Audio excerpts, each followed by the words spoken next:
och välkomna till Knattelabbets första YouTube-video. Idag har vi tagit oss till en äppelträdgård här på Vattkast hos Annika Holmén.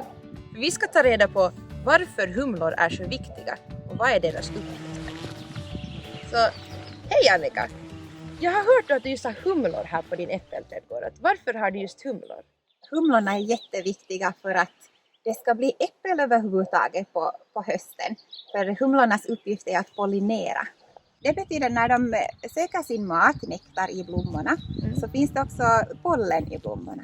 Och det är det här pollenet som ska flyttas från en blomma till en annan blomma i äppelträdgården för att det ska bli äppel. Okej.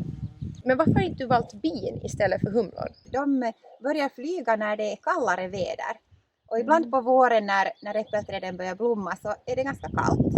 En annan sak är den att jag har ingen biodling och att man får beställa humlor i lådor. Ja, så humlorna bor i lådor? Ja. Jaha. Men vad äter humlorna riktigt då?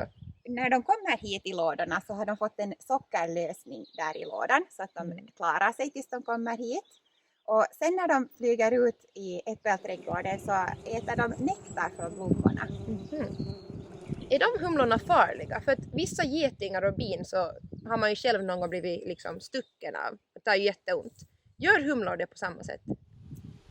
Humlorna tycker mest om att söka mat här. Så att de är inte farliga. Det här är så mycket blommor och det doftar och de har så mycket mat här så att de koncentrerar sig helt på att söka mat. Okej. Så har du blivit någon gång stucken?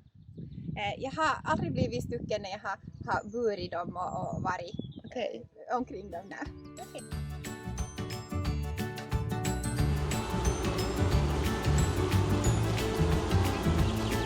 För att en humla ska kunna bli mätt så behöver den flyga till ungefär 100 stycken blommor innan de blir liksom mätta i magen. För att i de här blommorna finns det så pytte lite nektar som de blir liksom, som är deras mat. Och dessutom så flyger en humla ungefär till 2800 blommor på en dag. Vilket är jättemycket. Och därför är det jätteviktigt att det finns mycket blommor runt omkring dem. För de orkar inte flyga så jättelångt. Annika, du nämnde bland annat att humlor flyger liksom när det är kallare. Och det gör inte bin. Finns det några andra skillnader mellan humlor och bin? Med tanke på pollineringen här i äppelträdgården så är det att humlorna som är lite rundare, större och lurvigare. Så pollenet fastnar bra på humlorna. Okej, för många kan ju vara rädd för getingar. Hur liksom kan vi se skillnad på en geting och ett bi?